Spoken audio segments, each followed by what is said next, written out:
Conheci o Paraná, achei bonito demais.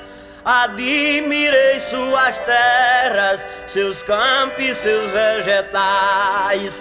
Achei lindas plantações, o trigo e os cafezais. Vi a criação de gado e o campo dos pinheirais.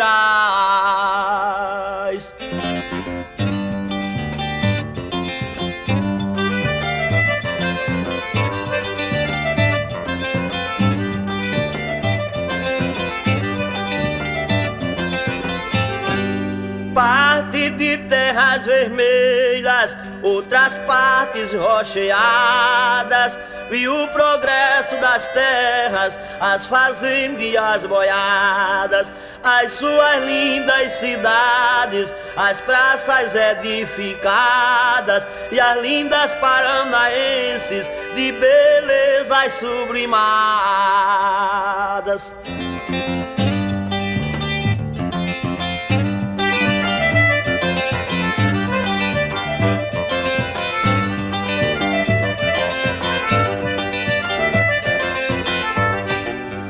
Goiere, linda cidade das terras do Paraná. Quem chega nesta cidade não quer mais se ausentar. A cidade é um tesouro, faz a gente se encantar. O povo é uma irmandade que faz a gente voltar.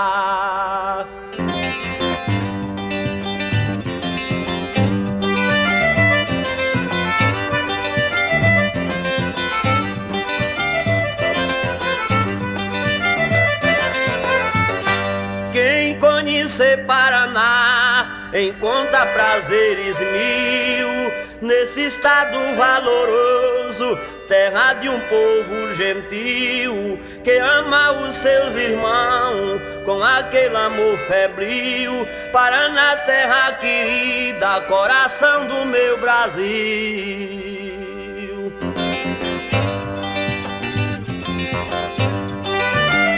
E aqui eu quero mandar um abraço para toda a família Veloso no estado do Paraná.